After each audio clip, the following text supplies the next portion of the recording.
네, 오늘 제목이 성령님의 하시는 일. 우리 성경에는 성령의 일 이렇게 표현을 했는데 성령님이 하나님이시잖아요. 그래서 우리가 그래서 성령님께서 하시는 일, 그분을 우리 존귀하게 여기시길 바라겠습니다. 우리가 예수님을 부를 때도 우리가 예수보다는 예수님, 그분이 살아계시잖아요. 그분이 우리의 하나님이시고 주님이시잖아요. 우리가 그분을 정말 알면은 그렇게 쉽게 말하지 못할 텐데, 어쨌든 성령님께서 하시는 일, 그런 제목으로 제가 말씀을 나누는데요. 여기에는 성령님께서 하시는 일이 몇 가지가 나와 있죠. 죄에 대해서, 의에 대해서, 심판에 대해서 세상을 책망하실 것이다. 그리고 그분이 오시면, 진리의 성령이 오시면 우리를 진리 가운데로 인도하실 것이다. 그리고 그분이 오시면 우리에게 장래일을 알게 하실 것이다. 그리고 그분이 오시면 예수님께서 예수님의 것을 가지고, 하나님의 것을 가지고, 그래서 우리에게 말씀하실 것이다. 예수님께서 제자들에게 할 말이 많다고 말씀하셨죠. 내가 이 외에도 할 말이 많은데 너희가 지금은 감당하지 못할 것이다. 지금이 어느 때냐면 이제 예수님께서 죽으시기 바로 직전입니다. 그래서 마지막 이제 제자들과 만찬을 갔죠. 6월절 만찬을 갔습니다. 그리고 이제 그 전에 십자가에 죽으시기 전에 예수님께서 제자들에게 여러 가지를 말씀하시는 거예요. 그래서 주로 얘기가 뭐예요? 이제 내가 아버지께로 간다라는 겁니다. 그 얘기는 이 땅을 떠난다는 얘기죠. 이 땅에서 떠난다는 얘기는 우리들이 하는 얘기는 죽는 걸 말하는 거예요. 그러니까 예수님께서 죽으실 거라는 거예요.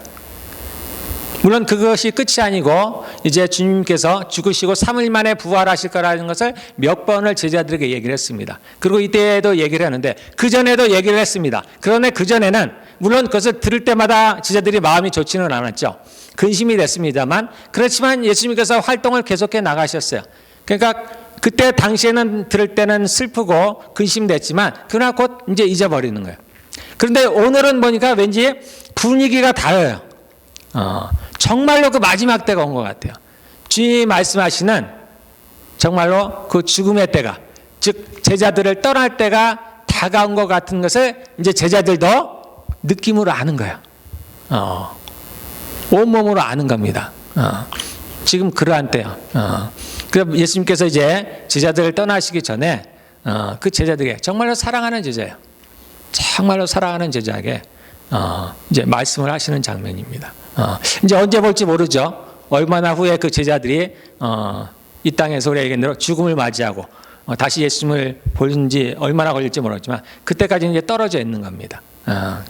그래서 그 사랑하시는 제자들에게 마지막으로 이제 그들에게 이야기를 하시는 장면이에요. 그래서 우리가 그 장면을 잘 생각하시면서 우리 한번 말씀을 따라가 볼까요? 그러니까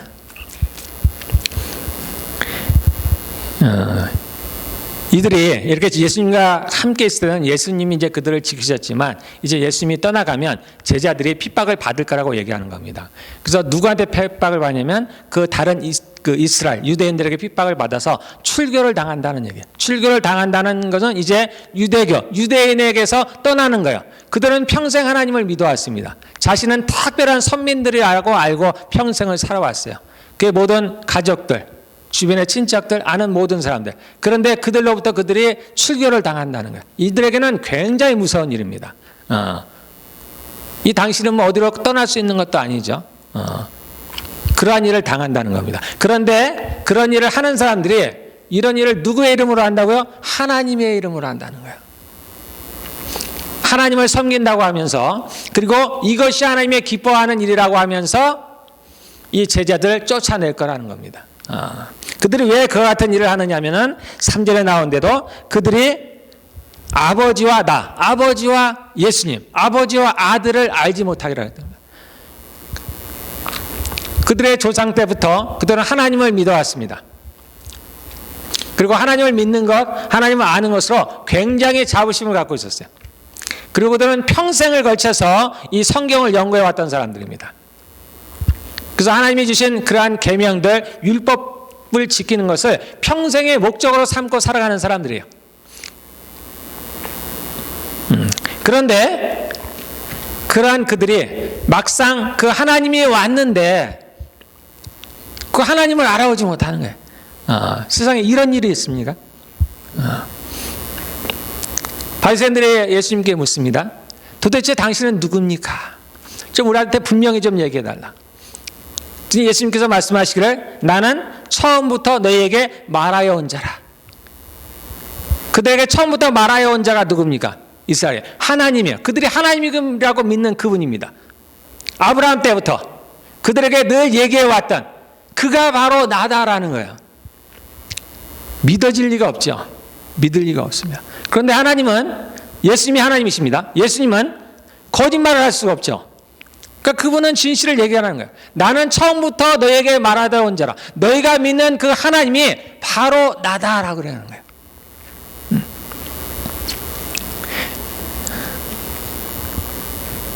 평생을 그 하나님을 믿고 하나님을 기다렸는데 하나님을 예배했는데 그 하나님이 그들 가운데 왔는데 그 하나님을 알아보지 못합니다.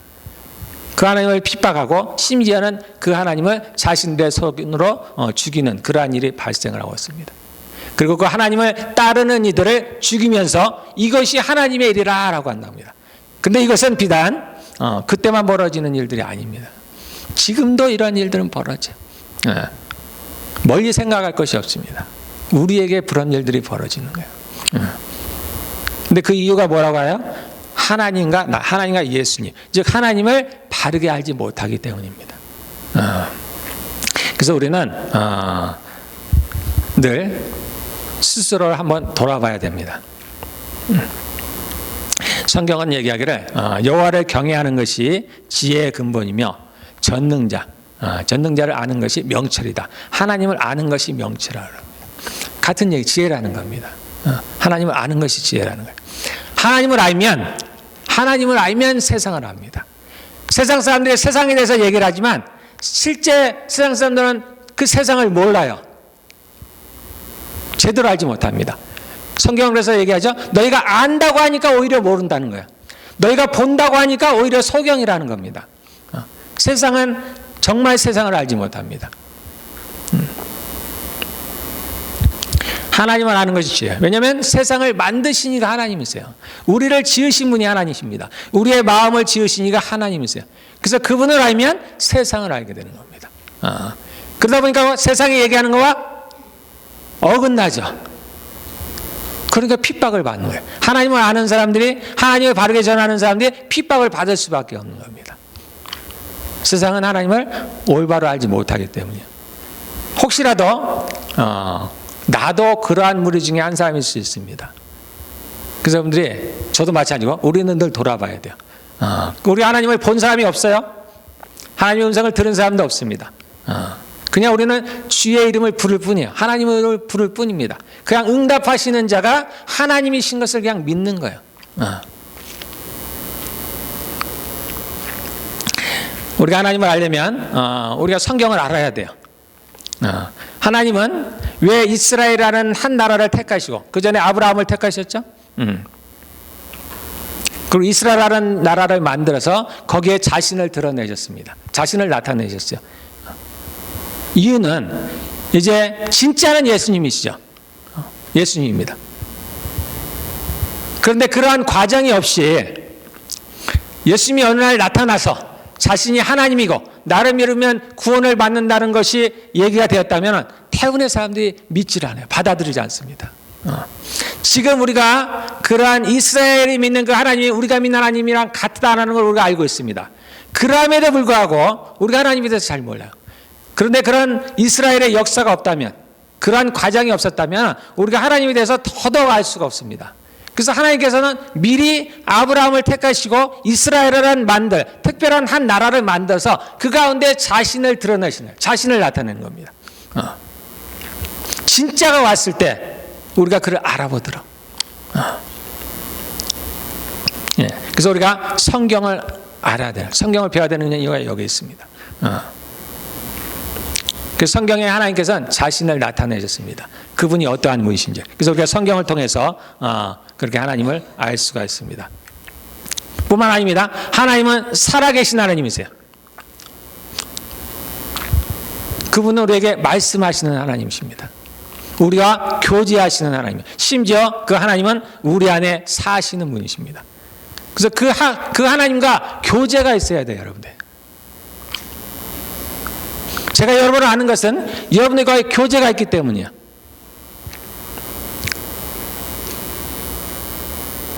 우리는 미국의 대통령을 알 수가 있죠. 그러나 우리가 그가 교제가 없잖아요. 그냥 겉으로만 아는 거랍니다. 우리 하나님을 겉으로 알면은 실제를 잘 몰라요. 정말 그분이 오셨을 때 그분인지를 우리가 모릅니다. 그래서 그분과의 교제가 있어야 돼요. 그분과 나의 교감이 있어야 되는 겁니다. 그래서 그분과 여러분들은 끊임없이 교제를 하셔야 돼요. 어떻게 교제를 합니까? 우리가 기도해야 되는 겁니다. 꼭 기도의 자리에만 있을 뿐만 아니라 우리가 평소에도 그냥 늘 하나님의 이름을 부르면 돼요. 꼭 우리가 무릎을 꿇어야만 주님께 기도하는 게 아니죠. 늘 하나님과 대화를. 쉽게 얘기하면 기도가 뭐예요? 대화잖아요. 대화다. 그러니까 일방적인 구하는 것이 아니라 그분과 이제 서로가 대화를 나눠야 되는 거예요. 그분이 우리에게 바로 대답을 하지 아니하실지라도 여러분들 그렇게 그분과 교제가 있어야 됩니다. 그래야 그 하나님의 뜻을 알 수가 있어요. 5절에 보면 제자들이 이런 얘기를 합니다. 지금 내가 주님께서 이런 말씀하셨어요. 지금 내가 나를 보내신 이에게로 가는데, 나를 보내신 이가 누구냐면 하나님 아버지예요. 보내신 이에게로 가는데 너희 중에 나더러 어디로 가는지 묻는 자가 없고. 근데 실제 그런가요? 그렇지 않습니다. 그 이전에도 제자들은 계속해서 주님께 말씀하셨어요. 주님 어디로 가십니까? 어디로 가십니까? 근데 지금은 안 묻는 거예요. 왜 안 물어요? 근데 왜 안 묻는다고 주님이 말씀하니까? 왜 제자들이 아무 얘기가 없어요? 지금은 두려움에 가득 찼어요. 두려움에. 근심과 걱정으로 가득 찼습니다. 이제 조금 있으면 진짜 그 예수님이 떠날 거라는 걸 이 사람들, 이제 이 제자들이 알게 되는 거예요. 분위기가 그런 게 아니에요. 이제 진짜라는 걸 알고 있어요. 그러니까 두려움에 사로잡혀서 걱정과 근심으로. 그러니까 감히 그거를 물어볼 수가 없어요. 묻기도 싫은 얘기. 그 얘기를 하기도 싫은 겁니다. 지금 그 얘기를 하는 거예요. 너희 중에 감히 묻는 자가 없다. 너희가 지금 두려움에 떨고 있구나. 너희가 지금 내 말을 믿지 않는구나. 내가 죽었다가 살아나리라고 내가 얘기한 것을 너희가 받아들이지 않는구나. 지금은 그렇습니다. 그러자 이제 6절에 말씀하죠. 너희 마음에 근심이 가득하다라는 거예요. 주님이 우리의 마음을 아십니다. 그러면서 주님께서 7절에 말씀하시기를 내가 너에게 실상을 말한다. 이게 아주 중요한 구절입니다. 내가 너에게 실상을 말한다는 거예요. 내가 떠나감으로 말미암아, 내가 떠날 것을 알므로 말미암아 너희가 지금 근심 중에 있지만, 두려운 감에 있지만 내가 실상을 말하는데 내가 가는 것이 너희한테 좋다라는 거예요. 내가 가지 아니하면 성령이 오시지 않는다는 거예요. 너희가 잠시는 괴롭겠지만, 너희가 잠시는 핍박을 당할지 모르겠지만, 그러나 내가 가는 것이 좋다라는 겁니다. 이 번역을 잘해놓은 것 같아요. 실상이라는 표현. 여기 보면 truth라고 영어로 냈어. 그러니까 실제 상황을 얘기를 하는 거예요. reality. 내가 실제를 얘기한다. 지금은 너희가 근심이겠지만 내가 떠나가는 게 너희에게 좋다라는 겁니다. 이러한 것이 우리의 여러 고난 가운데 적용이 됩니다. 나는 내가 이것을 좀 벗어나고 싶어. 이 환경에서 좀 벗어나고 싶습니다. 내가 좀 저분을 안 만났으면 좋겠어. 내가 좀 대면하지 않았으면 좋겠어. 내가 이런 일 좀 안 겪었으면 좋겠어. 나에게 좀 이런 상황이 안 왔으면 좋겠어. 우리는 늘 그런 얘기를 하잖아요. 당장이 괴로우니까, 힘이 드니까, 근심이 되고 걱정이 되니까. 그런데 주님은 실제를 말씀하시고 그것이 너희에게 좋다라는 거예요. 내가 실제를 말하는데 그것이 너희에게 좋아. 지금은 괴롭지만, 지금이 어려워 보이지만, 지금 근심과 걱정으로, 두려움으로 너희가 잠시 고통 가운데 있지만 그것이 너희에게 큰 유익이 될 거야. 항상 그렇습니다, 여러분들. 항상이에요, 항상. 어느 특별한 때가 아니고 항상 주님께서 우리를 이렇게 인도해 가십니다, 여러분들. 그분을 믿으시길 바랍니다. 그분의 인도하심을 믿으세요. 이때는 아닐 거예요. 아니요. 항상 모든 상황을 하나님께서 우리에게 유익을 내게 하십니다. 모든 것을 합력해서 선을 이루시는 하나님. 그분은 전능하신 하나님이십니다. 그분이 24시간, 그분은 눈을 깜빡이시는 일이 없습니다. 그 불꽃 같은 눈으로 우리를 지키시고 계세요. 우리의 일거수일투족을 지키시고 계십니다. 그분이 허락하지 않은 일이 우리에게 결단코 벌어지는 일이 없습니다. 그분은 자신의 계획을 반드시 이루어 가시는 분이세요. 그래서 우리의 모든 것들은 다 우리의 유익을 위한 것들이에요. 그분은 그럴 능력이 있습니다. 우리가 실수해도 그분은 그것을 선으로 바꿀 만한 능력이 있어요. 여러분들. 그러므로 중요한 건 뭐냐면요, 두려워하지 않는 겁니다. 여러분들, 두려워하지 않는 거예요. 제가 늘 말씀하죠. 하나님께서 제게 매일 하시는 말씀이 똑같은 말씀입니다. 두려워 말라. 매번 똑같은 얘기. 두려워 말라. 사랑하는 아들, 두려워 말라. 하나님, 왜 저 자꾸 그런 얘기를 하십니까? 저는 지금 두려움이 없는데, 저는 이렇게 마음이 이렇게 평강한데, 나는 아무 걱정도 근심도 없는데, 제가 뭐 두려워하는 게 있나요? 두려워하지 말라. 사랑하는 아들, 두려워하지 말라. 주님은 매일같이 얘기하십니다. 모든 인생 가운데, 모든 육신 가운데 그 두려움이 있어요. 그 내재져 있는 겁니다. 죄로부터 오는 거예요. 우리에게 두려움이 있어요. 그 하나님이 저에게 말씀하심으로 말미암아 제 안에 두려움이 조금씩 사라져 간다는 거예요. 그래서 그렇게 말씀하십니다. 이 두려워하지 않는 게 그렇게 중요합니다, 여러분들. 욥이 그렇게 하죠. 그 얘기를 자기가 고백하는 자면, 내가 두려워하는 일이 내게 임했다라는 거예요. 여러분, 우리가 그런 얘기 가끔 하죠. 마귀는 우리의 두려움을 타고 일하는 거예요. 그래서 주님은 아무것도 염려하지 말라는 겁니다. 아무것도. 그 누구도, 그 무엇도, 그 어떤 것도 두려워하지 말라는 거예요. 왜냐하면 하나님보다 높은 게 없어요. 하나님이 이기지 못할 게 없고 하나님께서 해결하지 못할 일이 없습니다. 하나님이 막지 못하실 일이 아무것도 없어요. 그러면 두려워하지 말라는 겁니다. 걱정하지 말라는 거예요. 여러분들에게 혹시나 그러한 걱정과 근심들이 평생을 여러분들이 갖고 있는데 그것이 당연스럽게 받으시기를 않기를 바랍니다. 그러한 걱정과 두려움이 올 때, 근심이 올 때, 그것이 무엇이든 여러분들이 싸워 나가시를 바랍니다. 물리쳐야 돼요. 그냥 오니까 당연한 것처럼, 그렇지, 내가 지금 상황이 이러니까, 그렇게 받아들이지 마시고 물리치기를 바라겠습니다. 이겨내시기를 바라겠습니다.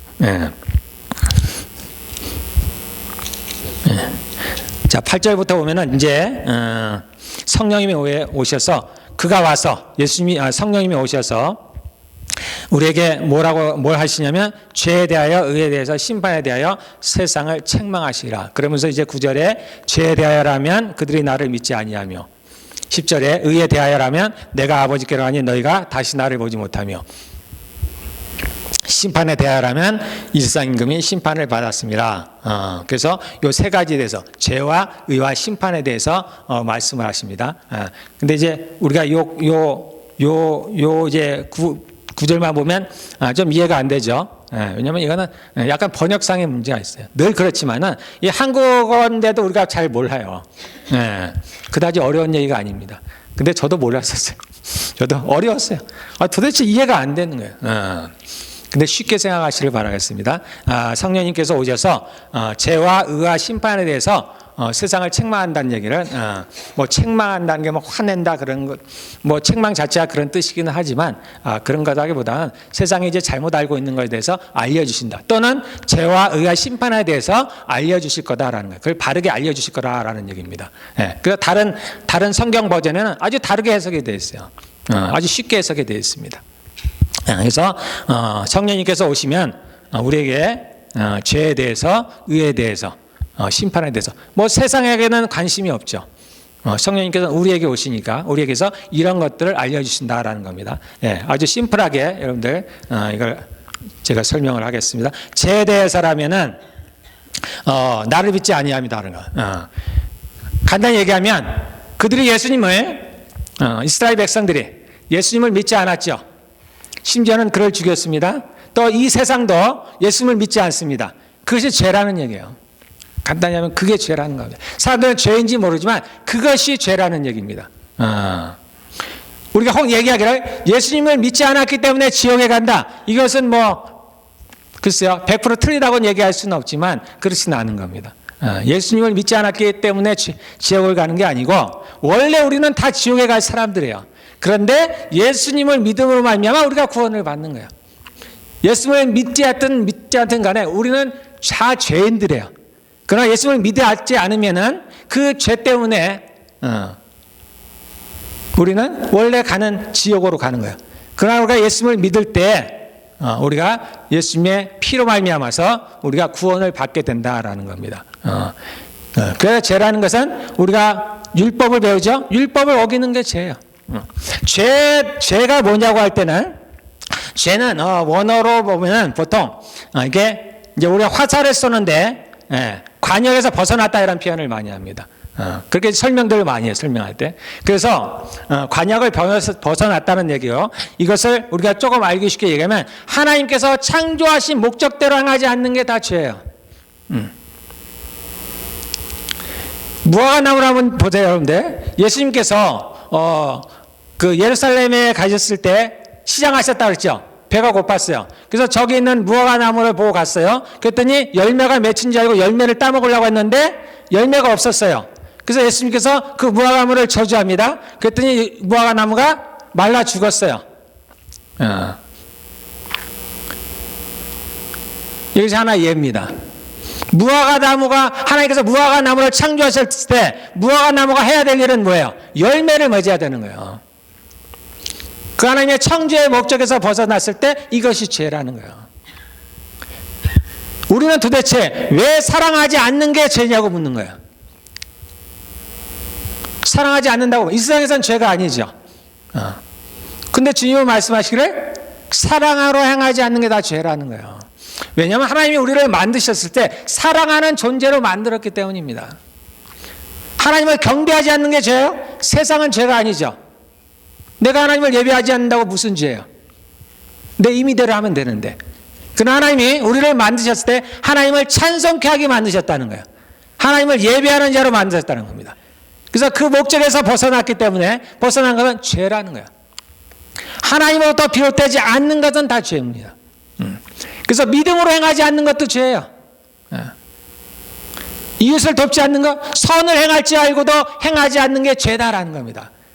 그래서 여러분들 죄의 의미를 잘 아셔야 돼요. 기뻐하지 않는 게 무슨 죄예요? 죄예요, 여러분들.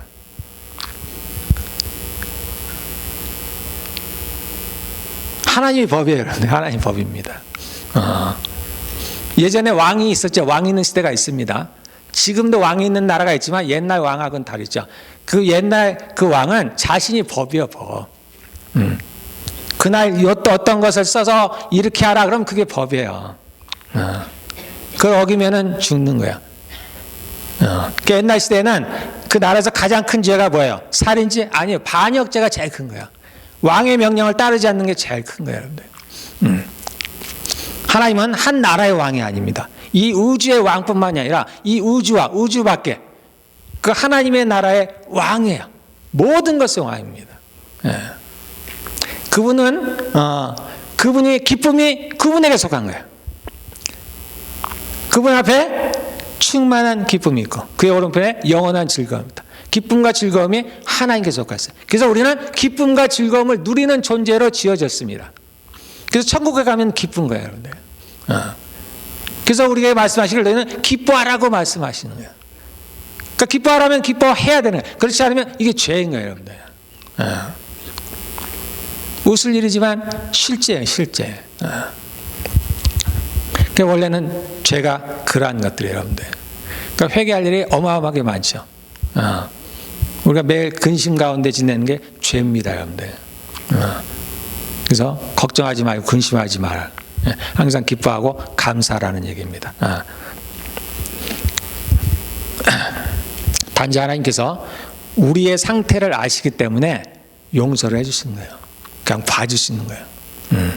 너희들의 상태가 어떤지를 내가 잘 아니까 하나님께서. 그러나 원래는 그렇지 않습니다. 원래는 우리가 하나님께 예비하며 찬양하며 항상 기뻐하는 게 우리가 할 일들이에요. 그래서 이 땅에서도 여러분들 그렇게 해나가시기를 바라겠습니다. 세상은 아무것도 아니게 얘기하지만 이게 죄라는 거예요.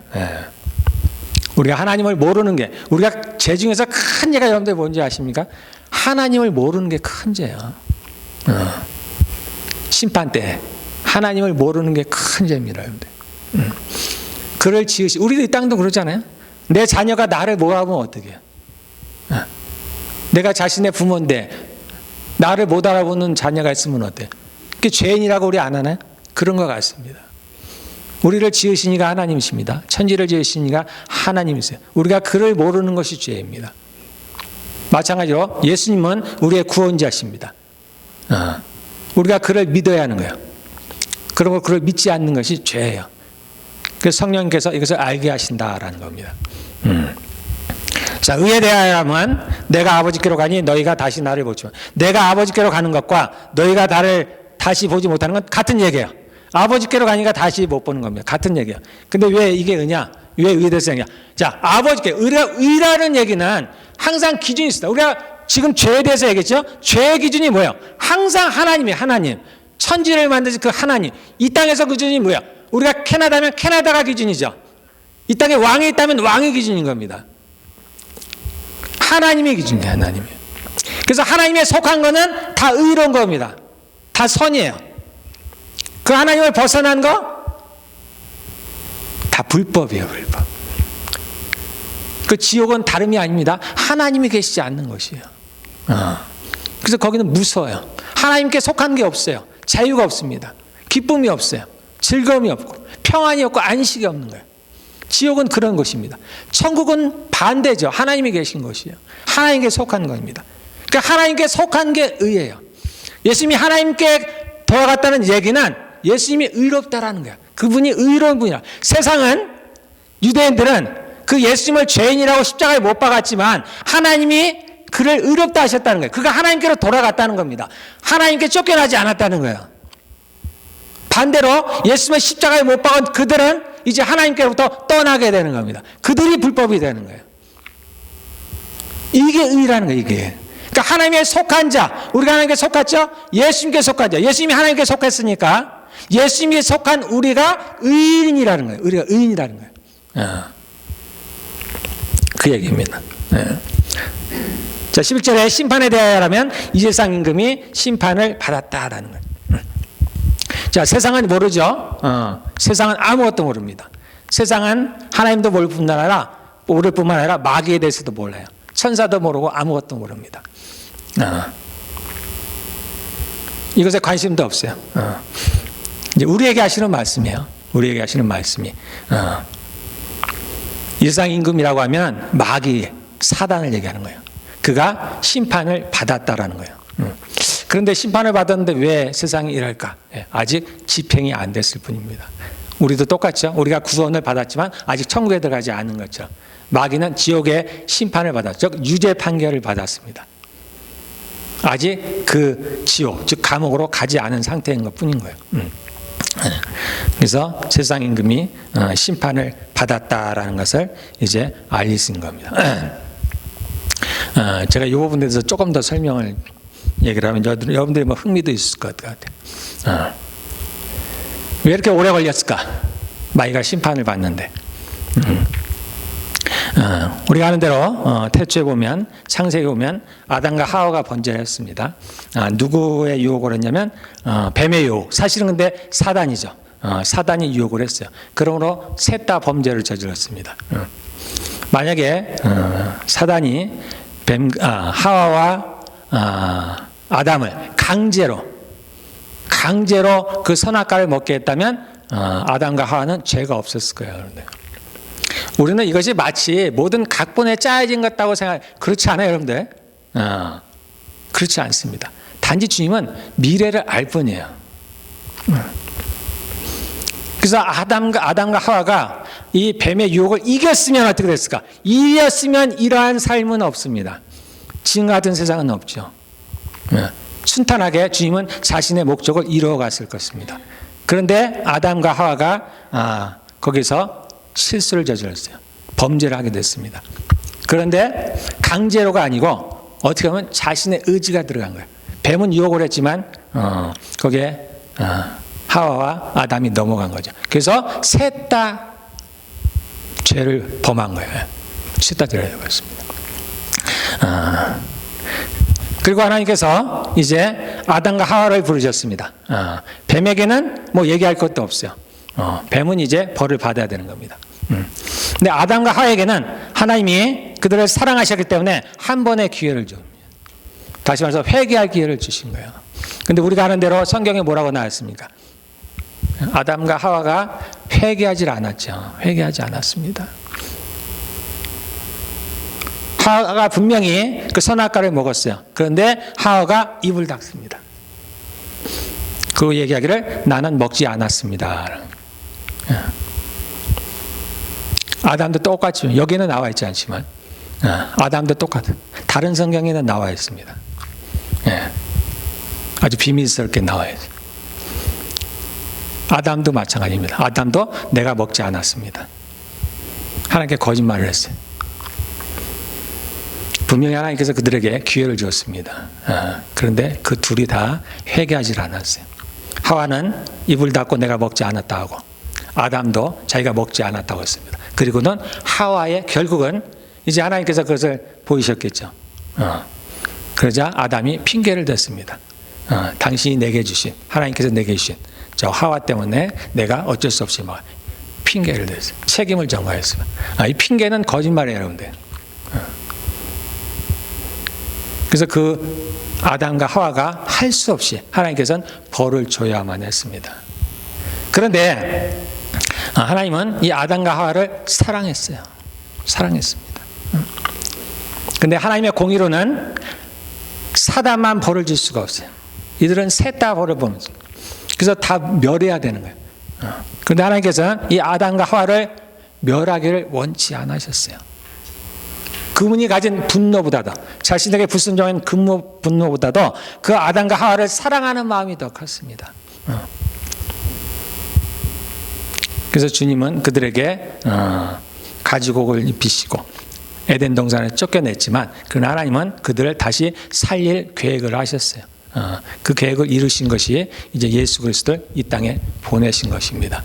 그로 말미암아 이제 아담과 하와는 구원을 받을 수 있는 길이 열렸어요.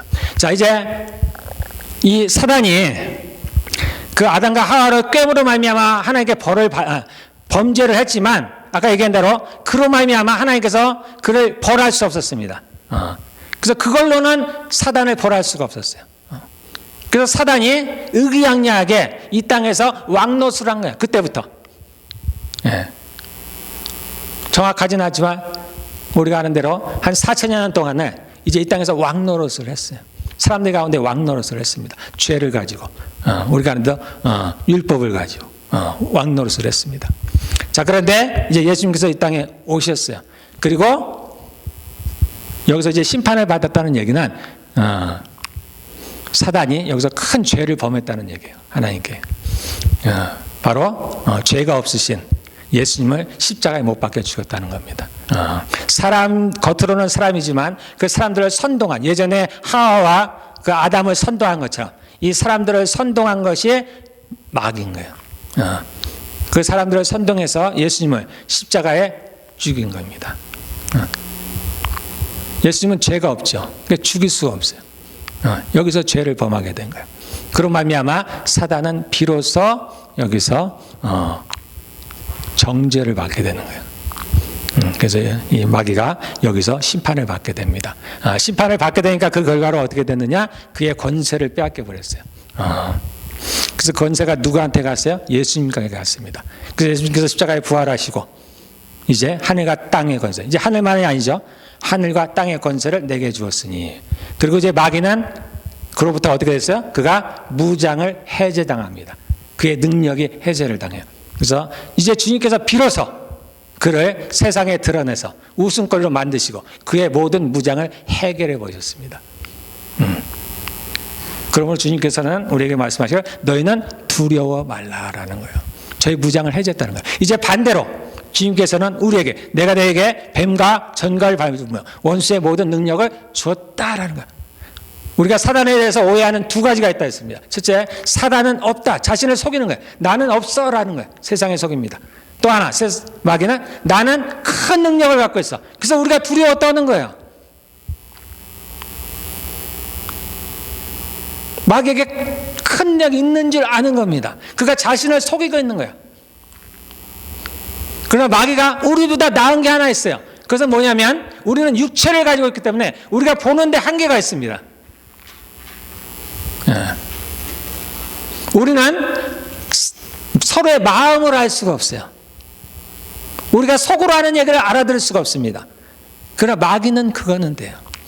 그는 영이기 때문에 가능한 겁니다. 영의 세계에서는 감출 수가 없어요. 감출 수 있는 거. 이 마음을 감출 수가 없습니다. 그대로 드러나요. 그래서 마귀가 우리의 마음을 아는 거예요. 그냥 우리의 생각을 아는 겁니다. 그것이 우리보다 낫다면 나은 거예요. 제가 아는 마귀는 우리보다 지혜롭지 못해요. 당연하죠. 왜냐하면 하나님께서 우리를 특별하게 만드셨기 때문이에요. 하나님의 형상과 하나님의 모양을 따라서. 가만히 생각해 보세요. 여러분들 실제로 한번 생각해 보세요. 마귀가 지혜로우면 그가 어떻게 하나님을 반역을 했겠어요. 하나님이 자기보다 힘이 센데 조금 있으면 자기가 심판을 받아서 멸망을 할 건데 그가 지혜로우면 예수님을 십자가에 못 박았겠어요? 자기가 그 후에 자기의 모든 권세를 빼앗기고 자기가 심판을 받을 텐데 마귀는 그렇게 지혜롭지 못합니다. 두려워할 것이 없어요. 하나님께서 우리에게 지혜를 주셨습니다. 우리를 하나님의 형상과 모양을 따라 만드셨어요. 비교할 수가 없습니다.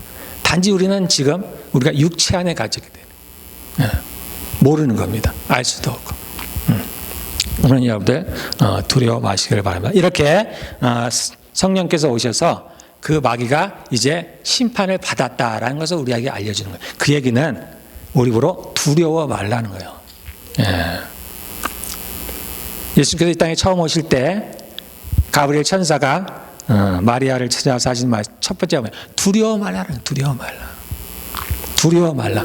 주님께서 우리에게 하시고 싶은 말씀이 딱 그거예요. 두려워 말라. 두려워 말라. 두려워 말라라는 거예요. 두려워 말라.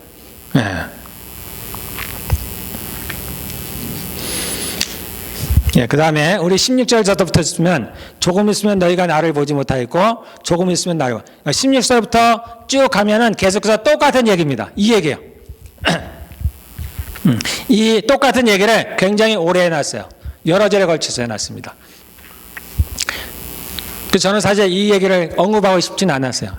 왜냐하면 내용이 너무 간단하니까. 그들이 왜 우리 16절에 나온 대로 너희가 조금 있으면 나를 보지 못하겠고 또 조금 있으면 나를 보리라. 이게 만약에 여러분들 이 말이 어렵습니까? 안 어렵죠? 너무나 쉬웠을 거예요. 계속해서 하시는 말씀이 비슷한 얘기예요. 너희가 근심하게 되지만 조금 있으면 그 근심이 기쁨이 될 거야. 이게 어렵지 않죠? 우리에게는 너무나 어렵죠. 이거 너무나 쉬운 거예요. 왜냐하면 우리는 전체 상황을 다 알고 있으니까. 다 알고 있으니까. 예수님도 이미 아시죠? 예수님도 이미 모든 걸 아시기 때문에 그 제자들에게 말하기를 두려워하지 말라는 거야. 너희가 지금은 좀 근심하지만 두려워하지 말라는 겁니다. 너희가 조금 있으면 나를 못 보지만 또 조금 있으면 그 얘기는 뭐예요? 죽었다가 다시 살아나신다는 거예요. 내가 죽었다가 다시 부활할 거야 라는 거예요. 예수님은 너무나 확실하게 하기 때문에 이게 쉬워요. 우리도 이게 굉장히 쉽습니다. 그러니까 이것은 뭐 설명할 것도 없어요. 어려울 것도 없는 겁니다. 왜냐하면 우리는 예수님이 죽었다가 살아난 걸 너무나 잘 알고 이제 그들이 기쁨 가운데 예수님을 보고 또 뿐만 아니라 이제 시간이 좀 흐르면 그야말로 성령께서 내려오신다는 걸 너무나 잘 알고 있기 때문에 그래서 그들이 이전에는 두려움에 떨어서 다락방에 숨어있지만 이제 그 이후에 성령의 그들에게 임함으로 말미암아 그들에게 능력이 생기죠. 그래서 담대함이 생겨서 그 모든 사람들 앞에서 담대하게 예수님을 전한다는 걸 우리는 너무나 잘 알고 있잖아요. 그러니까 이것은 어려운 것이 아니에요. 그래서 이게 뭐 설명할 게 있겠나. 근데 주님은 이게 중요하다. 이게 중요하다. 우리가 지금 그렇다는 거죠. 우리가 이 땅에서 고난을 받고 우리가 근심을 갖고 하루하루 살아가는 것이 내일 뭘 먹을까? 뭐 그 정도는 아니지만 이 일이 잘 될까? 우리 애가 잘 클까? 나중에 예수님을 잘 믿을까? 제가 저희 아이를 보면 나중에 예수님을 잘 믿을까? 얘가 나중에 정상적으로 살아갈까? 궁극적으로 얘가 구원을 받을까? 잘 모르잖아요, 우리는. 그러니까 근심하는 겁니다. 그런데 하나님은 아셔야 다는 거예요. 그러니까 뭐라고 하죠? 두려워하지 마라는 거예요. 근심하지 말라는 거예요. 내일에 염려하지 마. 하나님이 막연하게 염려하지 말라는 얘기가 아니잖아요. 내가 너희를 지켜줄 거야. 내가 너희를 도와줄 거야. 나의 사랑에서 끊을 자가 없어.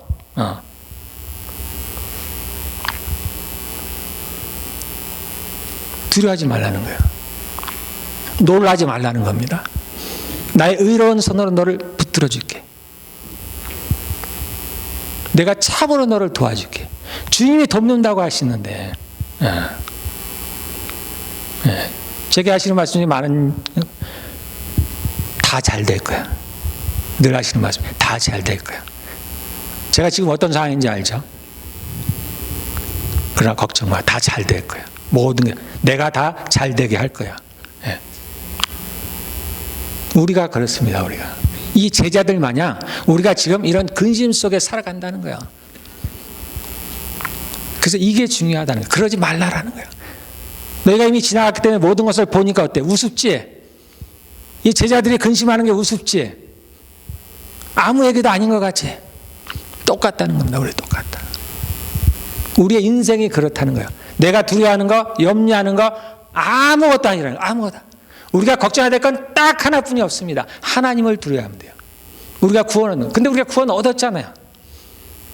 네? 세상에 두려워하는 거예요. 가장 무서워하는 게 죽음이잖아요. 사망.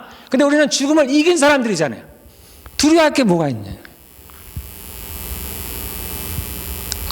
걱정할 게 아무것도 없다는 거야. 우리의 자녀들, 우리의 미래, 세상은 노후 걱정을 하죠. 우리는 그런 것도 걱정할 게 없어요. 당장 내일 무슨 일이 일까? 우리는 기후위기 걱정할 게 아무것도 없어요, 여러분들. 예? 세상에 많은 재앙이 일어나도 아무것도 염려할 게 없어요. 예. 그 하나님이 우리를 지키시고, 그리고 그 후에 우리가 하나님 나라에 간다는 걸 너무나 잘 아는 거예요. 예수님이 죽었다가 살아나실 거라는 걸 우리는 아니까 이 얘기를 보면은 우스운 거예요. 그러니까 예수님이 걱정하지 말라는 거예요. 너희가 지금 근심하지만 이제 좀 있으면 너희가 기뻐하게 돼. 우리에게 그러네. 너희가 지금 근심하지만 나중에 기쁨으로 살아갈 거야. 예수님이 여기 성령이 오시면 하시는 일 중에 하나가 뭐냐면은 13절에 보면 장래일을 너에게 알리신다라는 거예요. 장래. 성령이 오셔. 이 장래일이라는 게 내일 무슨 일이 벌어질까? 뭐 그런 사소한 것들이 아니고요. 그런 걸 몰라서가 아니고 그런 걸 우리에게 알려주신다는 얘기가 아닙니다. 장래일을 알려주신다는 건 뭐냐면은 하나님께서 우리를 향한 계획들이 있어요. 각자의 인생의 계획이 있습니다. 그것을 우리한테 각자에게 알려주신다는 거예요. 이게 성경은 뭐라고 표현하냐면 그의 기쁘신 뜻을 좇아서 우리에게 소원을 두고 행하게 하신다는 거예요. 하나님 우리에게 소원을 두신다는 거예요. 내가 캐나다에 오고 싶은 소망을 주신다는 거예요. 그게 장래를 알리시는 거예요. 내가 사람들에게 복음을 전하고 싶은 소망을 나에게 주시는 거예요. 하나님이 나를 목사를 세우기로 계획을 하신 겁니다. 그럼 나에게 일어나는 일은 뭐예요? 나는 그 복음을 전하고 싶은 마음의 소원이 일어나는 거예요. 그 목사가 되고 싶어하는 소원이 일어나는 겁니다. 이게 하나님께서 일하시는 방법이에요. 성령께서 일하시는 방법이에요. 그래서 그러한 장래 일들을 우리에게 알리신다라는 얘기는 이러한 얘기입니다. 또 하나님께서는 그 모든 일들을 행하실 때 선지자에게 말하지 않고는 행하시는 일이 없어요. 그게 하나님이 일하시는 방법이에요. 그 다음에 또 장래를 우리에게 알리신다는 게 바로 이 부분입니다. 우리가 죽은 후에 하나님 나라에 간다는 것, 죽음이 끝이 아니라는 것. 죽음의 심판이 있다는 것을 우리에게 알리신다. 그러므로 우리가 믿어지는 거예요, 여러분들. 성령님께서 오시면은 우리에게 그런 구원의 확신을 주시는 거예요, 여러분들. 여러분들이 구원의 확신을 가지시길 바랍니다. 우리의 두려움 중에 많은 것이 그거예요. 세상 모든 사람들의 두려움은 그 모르는 가운데 그 미래에 대한 심판에 대한 두려움이 있는 거예요. 우리가 정말 천국에 대한 확신이 있다면 우리가 갖고 있는 많은 두려움은 사라져 버립니다. 여러분들 구원의 확신을 가지시길 바랍니다. 하나님의 자신의 택하신 자들은 반드시 구원을 하십니다. 제가 어제 신방 가운데 시험 얘기가 나와서 잠깐 얘기를 했는데, 하나님은 시험하십니다. 시험을 하시는 분이에요. 테스트를 하래요. 자신의 자녀들 반드시 테스트를 합니다. 그 성경은 뭐라고 주로 표현하냐면 달아보신다라는 표현을 많이 해요. 달아본다. 예전에 벨사사이라는 사람이, 근데 그 사람이 손가락에 나와서 글 쓰는 거 여러분들 장면 나와요? 그때 하나님께서 그를 달아봤다라는 거예요. 시험해 봤다라는 거예요. 그랬더니 거기에 못 미치더라. 그래서 그가 멸망을 합니다. 거기에 못 미치면 멸망을 하는 거예요. 우리도 시험을 합니다. 우리가 예수님이 하나님이 정하신 어떤 수준에 어떤 것에 이르렀는지를 늘 우리를 달아보십니다. 재보면. 그래서 이것을 통과하면 새롭게 나아가는 거예요. 그래서 그분은 시험하시는 하나님. 그분은 시험하시는 하나님이십니다. 그래서 여러분들 두려워할 거 없는 게 그분은 우리를 반드시 통과하게 하세요. 여러분들이 통과하지 못할까 걱정할 것이 없습니다. 성령께서 하시는 일이 그거예요.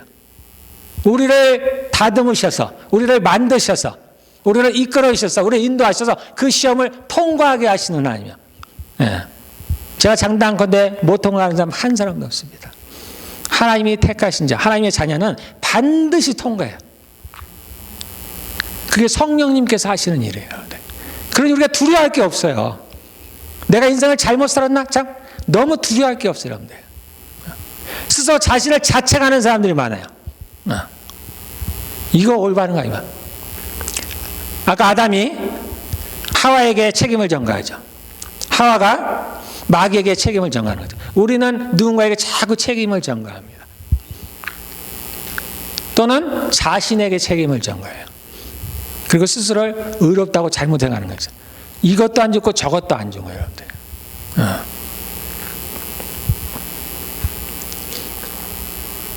여러분들 제일 좋은 게 두려워하지 않는 거예요. 두려워하지. 걱정하지 않고. 여러분들이 못난 거 하나님 너무나 잘 아십니다. 여러분들이 부족한 거 너무나 잘 알아요. 여러분이 죄인인 거 여러분들은 여러분들이 생각하는 것보다 훨씬 더 죄인이에요. 훨씬 더 악합니다. 그래서 우리를 가지고서로 지금 잠깐 가려 놓으신 거예요. 그러니 내가 왜 이렇게 못해서 재차일 거 없습니다. 그냥 하나님께서 하라 하시는 대로 하시면 돼요. 어떻게 알았어요? 아무것도 염려하지 말고 기도와 간구로 너희 구할 것을 감사하노라. 또 너희가 죄를 지었으면 어떻게 해요? 가서 하나님께 자백하면 되는 거예요. 그냥 자백하라는 거예요. 그러면 그분이 미쁘셔서 우리를 용서하신다는 겁니다. 그분을 믿으시고, 여러분들 그분을 믿어요. 우리의 모든 두려움은 어디서 나와요? 그분을 믿지 않는 데서 오는 거예요. 사단은 우리가 하는 힘이 없어요.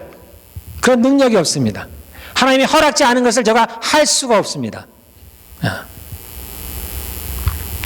우리는 그분 손에 잡혀 있는 사람들입니다. 여러분들 두려워하지 마시고 걱정하지 마시고 그런 것들이 올 때 쫓아내요. 싸우시기를 바라겠습니다. 그리고 그분을 한번 믿어줘 보세요.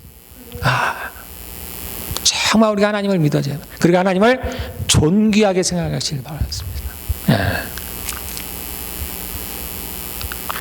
하나님께서 제게 말씀하시는 가운데도 제가 전화로 오면 전화를 받아요. 저하고 말씀하고 있는데 저에게 말씀하시고 계신데 제가 메시지에 톡소리가 나는 메시지를 본다니까요. 제가 스스로가 얼마나 내가 정말 하나님께 죄송합니다. 죄송합니다. 우리가 누가 얘기하다가 누가 오면 탁 보겠어요? 그것도 얼마나 예의 어긋난 일이에요. 근데 전능하신 하나님 말씀하시는데 제가 톡을 보고 있더래요. 그리고 간단히 하나님 죄송합니다. 다시 얘기하시죠. 우리가 그런 존재들이었는데. 그런데 누군가가 정말 그 하나님을 존귀하게 생각한다면, 존귀하게 여긴다면, 존귀하게 대우한다면 그 하나님께서 그를 얼마나 귀하게 대하실까? 정말 얼마나 기뻐하실까? 세상에 하나님을 믿지 않아도 내가 다시 올 때 다시 올 때 믿음을 보겠느냐? 이게 종말을 말하는 게 아니에요, 여러분들. 예수님이 재림하실 때 다시 믿음을 보겠느냐가 아닙니다. 성령으로 다시 오셨을 때 지금 우리에게 믿음을 보겠느냐라는 거예요. 없다는 거예요. 믿음을 가진 사람이 없다라는 거예요. 제게 하나님께 말씀하신다. 제가 못 믿어요, 못 믿어. 예? 저희 교회를 부흥케 하신다. 하나님 부흥케 해라. 내가 내 교회를 부흥케 해라. 저한테 수없이 말씀해요. 근데 제가 못 믿는 거예요. 예. 주님 언제요? 언제? 이제 낮에다니까 못 믿는 거예요. 다 잘 될 거야 해도 못 믿는 거예요. 예. 당연한 거죠. 예. 하나님은 우리가 어떤 줄 압니다. 우리의 믿음을 방해하는 악한 영이 있다는 것도 알아요. 예. 그래서 우리가 연약하다는 걸 압니다. 그래서 하나님 우리를 책망하지 않으세요. 저한테도 너 왜 나 안 믿니? 좀 믿어주려. 그런 얘기 안 하세요. 괜찮아질 거야. 이제 너가 나를 믿게 될 거야. 좋아질 거야. 예. 그럼에도 불구하고 우리가 믿음이 없다. 제가 믿음이 없다라는 거예요. 우리가 믿음이 없어. 역으로 얘기하면 정말 누군가가 어느 한 사람이 그 하나님을 믿어준다면 정말 어떤 일이 벌어질까? 그런 생각을 저도 합니다. 우리 하나님을 한번 믿어봅시다. 그리고 그분을 정말 귀하게, 정말 존귀하게 대우하시길 바라겠습니다. 우리 한번 기도하겠습니다. 우리 여러분들 구원의 확신을 반드시 가지시길 바랍니다. 여러분들 다 구원을 받아요. 여러분들 예수님을 믿으면 구원을 받았습니다. 여러분들. 천국에 다 가요. 두려워하지 마시고, 걱정하지 마시고, 근심하지 마시고.